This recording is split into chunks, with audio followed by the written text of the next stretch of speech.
Hi, welcome back to my channel. Today I am checking in with a 4-week baby update.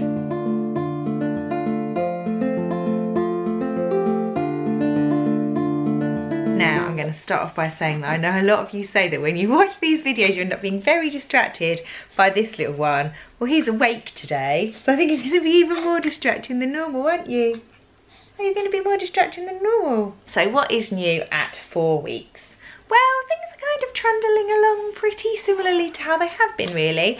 I talked last week about the fact that he was having a bit of an unsettled patch, and it was quite a tough week last week. I feel like we've come out the other side of that now though, and things feel a lot more settled. I think sometimes it's just a case of getting to know them and what they like and what they don't like. I would say that sort of comparatively with the others on a kind of scale of clinginess, he's still not as clingy as my clingiest baby. Everly was my clingiest baby, but he's also not as kind of independent as Quinn was as a baby, or as Dylan was. He definitely does seem to like me over other people, and he does seem to kind of need a lot of cuddles and a lot of comfort, and if he's awake and he's not feeding, his kind of tolerance level for just sitting is quite short. He's feeding pretty consistently now, about 2 hourly through the day, and then we go sort of 3 or 4 hourly at night. He tends to have one long stretch at the beginning of the night, and then he'll normally wake up from, he'll go down normally about 8ish, and he'll have a long stretch then until anything up until kind of midnight or 1 or sometimes 2, and then we feed a bit more sort of regularly after that until the morning.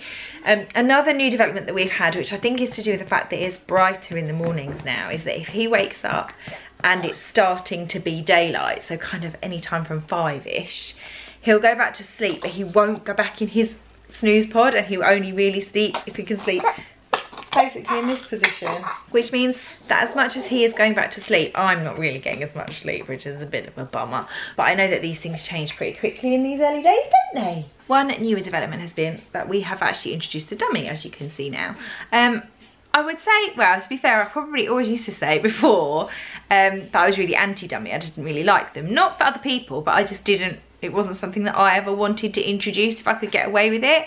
But Everly became a thumb sucker at about 4 months old, and we are still trying to get her off her thumb. So part of me wishes that we had just given her a dummy. She was a really sucky baby. She got a lot of comfort from sucking, and that really sort of chilled her out. And we both, Rich and I, have both said that with hindsight we really wish we'd persevered with trying to give her a dummy. So this one definitely seems to be also kind of well into like that sucking for comfort thing. So this time we have used our experience, and as much as I was a bit originally like, I really don't want to introduce a dummy, I kind of think if it makes him happy, I feel like it's a lot easier to take away a dummy than to take away a thumb. He doesn't use it for sleep, he tends to use it more when he's a little bit unsettled in the daytime. So partly it's just a symptom of the fact that he is a 4th baby, and if he's unsettled in the day, I can't always deal with him as much as I would like to. I would like to pick him up and feed him and carry him around and stuff. Sometimes when I know he's been fed and changed, I just need something to kind of settle him while I have to deal with the others. So it's been quite useful for that. He has definitely got really sort of into enjoying his bouncy chair and his playmat a little bit more lately. He'll lie under his playmat and kind of stare at his toys for kind of little lengths of time now, and we tend to be in the bouncy chair quite a lot when the rest of us are eating, or if I'm cooking, or if I'm getting ready, and he really enjoys bouncing away in that.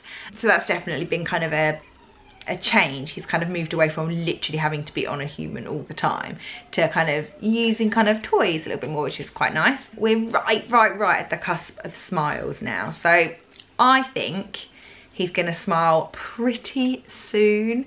I'm hoping those first smiles are gonna be for me, but I'm betting money on the fact that one of the girls is gonna get the first smiles, because they're just so in love with him and in his face all the time. I've just got this funny feeling that the first smiles are going to go to one of his siblings. I would probably base money on it being Everly or maybe Quinn. It feels like we're really close now. He'll really stare so intently at our faces like he's thinking about smiling, and I just know that it's coming really soon. Other than that, there's not really that much that's new to update.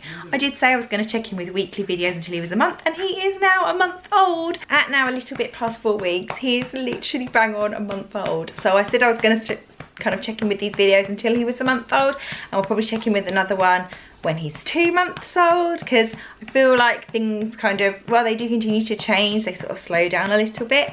We're about to take this little man off on his first holiday, so in our second month video we'll be able to talk about how we got on with taking a very tiny baby on holiday. But I think he is now ready for a feed, so I'm going to leave it there and we will see you again very soon. So bye.